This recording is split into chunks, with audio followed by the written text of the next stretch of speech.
Okay, what I wanted to do is give a bit of a perspective, um, looking at workflows through the lens of not only bioinformatics, but what's happening in Australia, because I'm from the Australian BioCommons. Before we get started, I wanted to do an acknowledgement of country. So I'd like to acknowledge the traditional owners and their custodianship of the lands on which we're meeting today, or at least the lands on which I'm on. And that's the land of the Ghana people. We pay our respects to their ancestors and their descendants who continue cultural and spiritual connections to country. We recognise their valuable contributions to both Australian and to global society. So to give a perspective, I'd like to start by talking about the BioCommons itself, just to give everyone some context. So national research infrastructure funding through an organisation called Bioplatforms Australia was what established the BioCommons. And in essence, the BioCommons aims to provide fully subsidised bioinformatics infrastructure for life science research. There's a few things that the BioCommons do.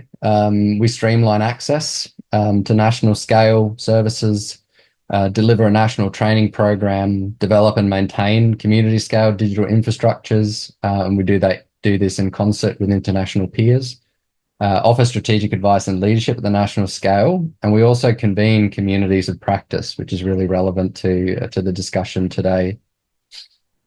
In order to determine what we do to address challenges within the life sciences, we engage with communities. We identify and research those communities and enter into a phase of consultation where we survey the community, meet with them, and ultimately distill challenges that they face within their computational approaches into a roadmap. What we then do is move into a deployment phase where we either adopt, align to, or create new services that can address those challenges. So this is just a selection of services in the middle of the slide, and down the bottom a series of partners. For the workflows community,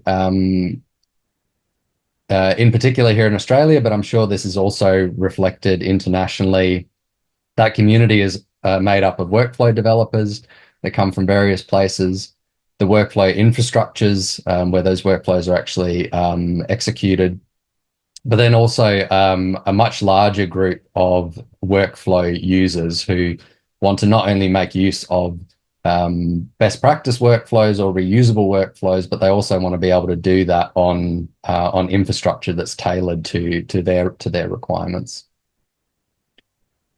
Often it's science drivers or science missions that actually bring these three groups of people together. Within the Australian context, just some examples of the things that they work on: genome assembly, taxonomy, disease mechanisms. But in principle, what we do is engage at that intersection, and we provide a forum for that community to share knowledge, establish collaborations, and establish a voice for that community. This is in aid of identifying gaps in national scale infrastructure that then can be collectively addressed.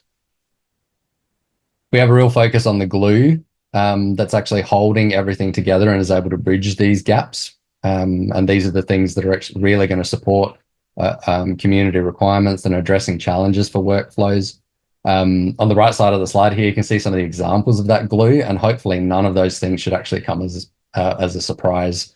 It includes things like registries, standards, and execution services, the construction of the workflows themselves, but then support materials that range from documentation all the way through to training.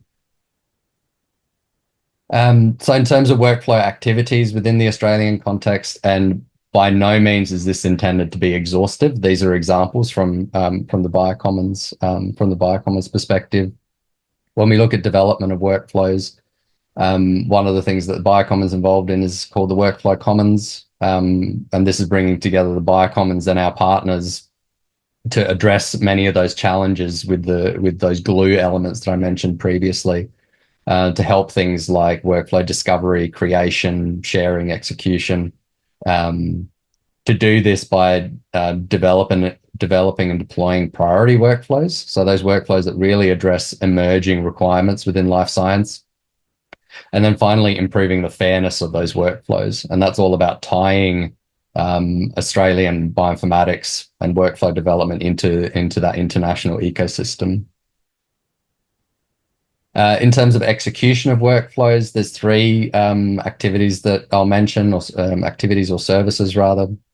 The first one is Galaxy Australia, which hopefully all of you are aware of and is part of the broader Galaxy project, the global Galaxy project. We have the Australian Nextflow Secura service. My colleague Ziad, who's on the call as well, will actually be presenting on this in a minute, so I won't go into that in too much detail. And then finally, a supporting program that the BioCommons operates, called the BioCommons Leadership Share, or ABLES for short. And this is a program we run together with our partners NCI and Pawsey, the two peak computational facilities in Australia. And this is all about providing a slice of peak compute specifically for bioinformatics and giving them the space to actually onboard and adapt to an ecosystem that they traditionally haven't used heavily for bioinformatics. And then finally, there's the discovery and sharing part. We work quite extensively with the Workflow Hub registry and the ecosystem of services and platforms that sit around Workflow Hub. This allows us to do multiple things. Firstly, it allows us to operate microservices like Workflow Finder that tap into that existing infrastructure. This then allows us not only to create customized launching to services where we want to execute workflows like Galaxy and potentially in future the Nextflow Secura service, but it also actually allows us to directly integrate the registry and all of its features when we create things like how-to guides. And so this has been really influential in us being able to share workflows with those users who just want to execute them. You know, they're not necessarily bioinformaticians, they don't have command line experience. And then finally, connections to community and global best practice. So this is probably of most relevance, I think, to the conversations we're having today. The BioCommons tries to engage internationally where we can. So there are some really good examples of this. So over on the left-hand side, you see some examples of the engagement that we have with Nextflow and the community there. So both Georgie and Ziad from BioCommons are Nextflow ambassadors. We're engaged with Secura and are actually hosting people from Secura here soon. There's obviously the engagement today with the Workflows Community Initiative and trying to establish, I think, a footprint for this conversation within our region. But then also taking part in bigger events for specific workflow communities like the Galaxy Community Conference, which we regularly attend. So hopefully that's given you all a bit of perspective on bioinformatics workflows, and particularly in the context of things that BioCommons are involved in. It's worth pointing out that what I've talked about today is a collective response and the collective outputs of a really large group of individuals, projects, and organizations. And some of those I've included here on this acknowledgement slide. So hopefully all of that made sense. I'm happy to take maybe one or two questions now. We have plenty of time for discussion later. And I'm happy for people to email me as well.